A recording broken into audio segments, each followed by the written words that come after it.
Christopher Blake has been a part of the Allen Park Presbyterian Church for the last 10 years. He's been an active member in youth camping and music ministries of our church.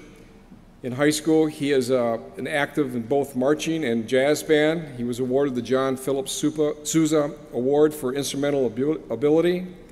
This fall, Christopher plans on attending the College of Wooster in Wooster, Ohio, and major in business, economics, and minor in music.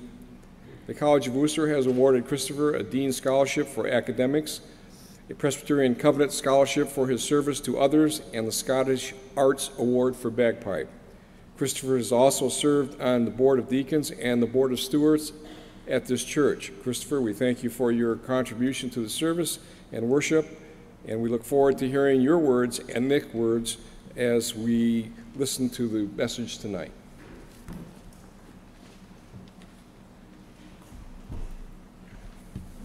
Hello. Let me start off by saying congratulations, class of 2011. I know we hear it about 1,000 more times before this whole process is over. Congratulations, people will tell us as we see them from time to time. Congratulations, son, the neighbors will tell us at our graduation parties, along with a plethora of other people. Thanks is always the response I say, but I've never really considered what this means. We are graduating. That much I was able to determine. But we graduated from elementary school. We graduated from middle school. What's the big deal? Well, after much deliberation, I'm here to tell you that it's a huge deal. And it's more like a giant leap in life's stepping stones, because the fact of the matter is, we aren't just graduating from school. We are graduating from childhood to a new beginning, and with that beginning comes forth change. Now you might be thinking, well, duh, of course things are going to change, but let me propose this. Have you ever considered what's specifically going to change? Will your friends change? Will your style change? Maybe your location is going to change. But most importantly, the question you must ask yourself, will I change, or do I want to change? Now, I know just as well as the next guy how scary change can be, and I'm not going to stand up here on this pulpit and rant about how good or bad it is for us.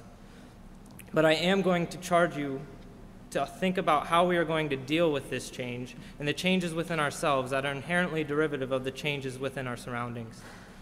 When I think about it, it all boils down to those Christian values we are taught as children. Love your neighbor, do unto others as you would have done to you. Love the Lord your God with all your heart, with all your soul, with all your strength. Go to church, follow the 10 Commandments, etc., etc., etc. The list goes on, and I could probably list it off probably 100 more, but I don't want to bore you all. We all know these lessons. We have heard them hundreds of times, and we know the parables. We could probably recite them all by heart with our eyes closed while doing jumping jacks and some other juggling act. Well, maybe not, but you get the point. It was these lessons we learned from our parents that define who we are as people. But now with graduation, we are graduating not only from our teachers, but from our parents as well. Now, I don't mean to say that our parents are done parenting. That's far from the truth. What I mean is that as young adults, we are now independent. So with this in mind, we must consider how we are going to let these changes that are going to come from our independence influence who we are as people. Are you still going to love your enemy? Are you still going to go to church? Are you still going to even believe in God? We must ask the individual question of what we are going to hold on to as adults from what we learned as children. It is so easy, I know, just to go off to college and completely forget your old self. I mean, who doesn't like the idea of a fresh start, a rebirth? It almost sounds refreshing. However, I don't believe that is what graduation is all about. It is truly a graduation, taking yourself to the next level, if you will. Now the question is, what are you going to take with you as you graduate? Are you going to take God with you on life's journey? Now, I know it would be easy just to leave God behind with your old house and all that represents your old self. In fact, a UCLA study says about 1/2 of church-going freshman college students will discontinue their tradition by junior year. But keep this in mind.